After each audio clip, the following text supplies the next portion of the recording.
നമസ്കാരം. മലയാളി വാർത്ത home and ലൈഫിലേക്ക് സ്വാഗതം. ആരോഗ്യ കേരളം, ഐശ്വര്യ കേരളം എന്ന് പറയുമ്പോഴും ഹൃദയാഘാതം സംഭവിച്ച് മരണപ്പെടുന്നവരുടെ എണ്ണം ദിവസവും കുത്തനെ കൂടുക തന്നെയാണ്. ഏതു തരത്തിലുള്ള ചികിത്സാ സംവിധാനം ഉണ്ടെന്ന് പറഞ്ഞാലും ഹൃദ്രോഗം വന്ന് മരണപ്പെടുന്നവരുടെ എണ്ണം ദിവസേന കൂടുന്നുണ്ട്. ആധുനീകരണത്തിൽ മികച്ചു നിൽക്കുന്ന രോഗപ്രതിരോധ ശേഷിയും ചികിത്സാ രീതിയും ഉള്ളതുകൊണ്ടാണ് ഈ മരണനിരക്ക് ഇതിൽ പിടിച്ചു നിർത്താൻ കഴിയുന്നത് എന്നാണ് ഡോക്ടർമാരുടെ വിശദീകരണം. നമ്മുടെ സ്പീക്കർ എൻ ഷംസീറിന്റെ സഹോദരിയുടെ മരണമാണ് ഇപ്പോൾ സമൂഹ മാധ്യമങ്ങളിലെ പ്രധാന ചർച്ച. 42 വയസ്സ് മാത്രം പ്രായമുള്ള എൻ ആമിന എന്ന സഹോദരിയാണ് എൻ ഷംസീറിന്റെ സഹോദരി ആമിനയാണ് അന്തരിച്ചത്. ഭർത്താവ് AK നിഷാദ് അടക്കമുള്ളവരുണ്ട്. ഖബറടക്കമൊക്കെ തന്നെ പൂർത്തിയായി. 42 വയസ്സ് മാത്രം പ്രായമുള്ള ആമിനയ്ക്ക് എങ്ങനെ ഹൃദയാഘാതം വന്നു എന്ന ചോദ്യമാണ്. മുൻപ് അത്തരത്തിലുള്ള ഒരു ഹിസ്റ്ററിയും ഇല്ലാത്തൊരു വ്യക്തിക്ക് ഹൃദയാഘാതം ഉണ്ടാകുന്നത് നിലവിലിപ്പോൾ വളരെ കൂടുതലാണ്. അതുകൊണ്ട് തന്നെ ഈ കാര്യങ്ങൾ നിങ്ങൾ പ്രധാനമായും ശ്രദ്ധിക്കണം, അറിയേണ്ടതുണ്ട്. കേരളത്തിൽ ഹൃദയാഘാതത്തിന് പ്രായം കുറഞ്ഞു വരികയാണ്. മുൻപ് 60 പിന്നിട്ടവരെ അസുഖമായിരുന്നു ഇത്. എന്നാൽ ഇന്ന് 25-നും 45-നും ഇടയിൽ വരുന്ന ഹാർട്ട് അറ്റാക്ക് വരുന്നവരുടെ എണ്ണം വളരെ കൂടുതലാണ്. ചെറുപ്പക്കാരിൽ അറ്റാക്ക് വരുന്നവരിൽ 25% 30 വയസ്സിൽ കുറവുള്ളവരാണ് എന്നതാണ് ഞെട്ടിപ്പിക്കുന്ന വസ്തുത. ഇപ്പോൾ ഈ ഒരു ശതമാനക്കണക്ക് കൂടുന്നുണ്ട് എന്നാണ് വ്യക്തമാകുന്നത്.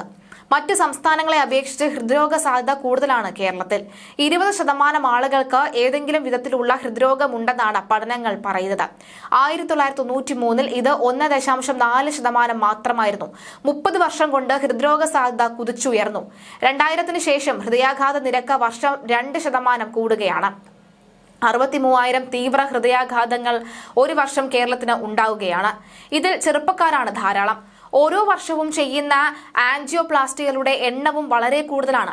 ഏതാണ്ട് 45,000 ആൻജിയോപ്ലാസ്റ്റിയാണ് കഴിഞ്ഞ വർഷം ചെയ്തത് എന്ന വിവരമാണ് വരുന്നത്. എന്നാൽ ഈ വർഷം അത് ഇപ്പോൾ തന്നെ 50,000 പിന്നിട്ടു എന്ന ഞെട്ടിപ്പിക്കുന്ന വിവരവും വരുന്നുണ്ട്. ഇതിൽ തന്നെ 12,000 ജീവൻ രക്ഷിക്കാൻ അടിയന്തരമായി ചെയ്യുന്ന പ്രൈമറി ആൻജിയോപ്ലാസ്റ്റിയാണ്. ഈ ചെറിയ സംസ്ഥാനത്ത് 120 കാത്ത് ലാബുകളുണ്ട്. ആധുനിക ചികിത്സ ലഭ്യമാകുന്നത് കൊണ്ടാണ് ഹാർട്ട് അറ്റാക്ക് മരണങ്ങൾ നമുക്ക് കുറയ്ക്കാനാവുന്നത് എന്നുള്ള വാർത്തയും വരുന്നുണ്ട്. ചെറുപ്പത്തിൽ തന്നെ അറ്റാക്ക് വരുന്നതിന് പല കാരണങ്ങളാണ് ഹൃദ്രോഗ വിദഗ്ധർ ചൂണ്ടിക്കാണിക്കുന്നത്. നിയന്ത്രണമില്ലാത്ത BP, പ്രമേഹം, കൊളസ്ട്രോൾ, അമിതവണ്ണം, പുകവലി, തീരെ വ്യായാമമില്ലാത്ത ജീവിതം മുതലായ പരമ്പരാഗത അപകട ഘടകങ്ങൾക്ക് പുറമെ മറ്റു ചില കാരണങ്ങളും ചെറുപ്പക്കാരിൽ അറ്റാക്കിന് വഴിവെക്കുന്നുണ്ട്. അമിത വ്യായാമം ശരീരവടിവിന് 6 പാക്കിനും ഒക്കെ ആയിട്ട് സമയപരിധി ഇല്ലാതെ ചെയ്യുന്ന അമിത വ്യായാമം ഗുണത്തേക്കാൾ ഏറെ ദോഷം ചെയ്യുന്നവയാണ്. ശരീരത്തിന് പറ്റാവുന്നതിലപ്പുറവും വലിച്ചിഴച്ചാൽ ഹൃദയം താങ്ങില്ല. മിതമായ വ്യായാമം ആഴ്ചയിൽ 180 മിനിറ്റ് മതി. തീവ്ര വ്യായാമം 75 മിനിറ്റും. പലരും 300 മുതൽ 450 മിനിറ്റ് വരെ ആഴ്ചയിൽ കഠിന വ്യായാമം ചെയ്യാറുണ്ട്. അപ്പോൾ ഓവർ ട്രെയിനിങ് സിൻഡ്രോം OTS എന്ന സിൻഡ്രോം നമ്മുടെ ശരീരത്തിൽ ഉണ്ടാകും. അമിത വ്യായാമം ചെയ്യുന്ന ഭൂരിഭാഗം ആളുകളിലും OTS കാണാറുണ്ട്. പേശികളെ അമിതമായി അലട്ടിയാൽ ഈ റബ്ഡോമയോലൈസിസ് ഉണ്ടാകും. പേശികളിൽ ചെറുമുറിവുകൾ ഉണ്ടാകും. ഹൃദയപേശികളിലും ഇത് ഉണ്ടാകാനുള്ള സാധ്യത വളരെ കൂടുതലാണ്. അപ്പോൾ മയോഗ്ലോബിൻ ചോർന്ന ദോഷമുണ്ടാകും.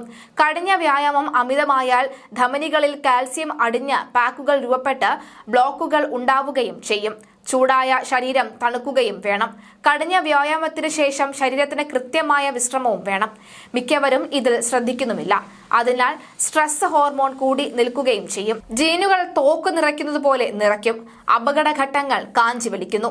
ഹൃദയാഘാതം വരാൻ പാരമ്പര്യ ജനിതകപരമായ പ്രവണത 15% വരെയുണ്ട്.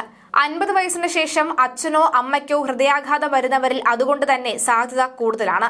ചില ജീനുകളുടെ സ്വാധീനം ഹൃദയാഘാതത്തിന് സാധ്യത കൂട്ടുന്നു. അതിനൊപ്പം മറ്റ് അപകടങ്ങൾ കൂടി വന്നാൽ സാധ്യത 10 മടങ്ങുണ്ടാവും. ചെറുപ്പക്കാരിലെ മദ്യത്തിന്റെ അമിത ഉപയോഗവും മറ്റ് ലഹരി വസ്തുക്കളുടെ ഉപയോഗം, അമിത മനസമ്മർദ്ദം എന്നിവ പുതിയ കാലത്ത് വലിയ അപകടം ഉണ്ടാക്കാറുണ്ട്. അജ്ഞാത കാരണങ്ങൾ കൂടി വരാറുണ്ട്.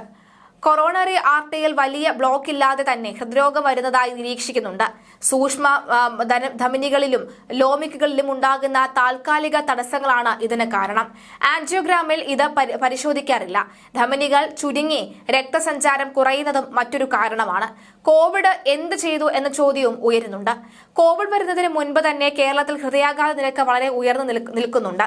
കോവിഡ് അനന്തരം മയോകാർഡൈറ്റിസ് എന്ന ഹൃദയപേശി രോഗം കൂട്ടിയതായി വിലയിരുത്തപ്പെടുന്നുണ്ട്. പേശി സങ്കോചന ശേഷി കുറയുന്നതാണ് പ്രശ്നമാകുന്നത്. കോവിഡ് പലതരത്തിലുണ്ടാക്കിയ ഈ സ്ട്രെസ്സും ഹൃദയരോഗത്തെയും ബാധിച്ചു കാണണം.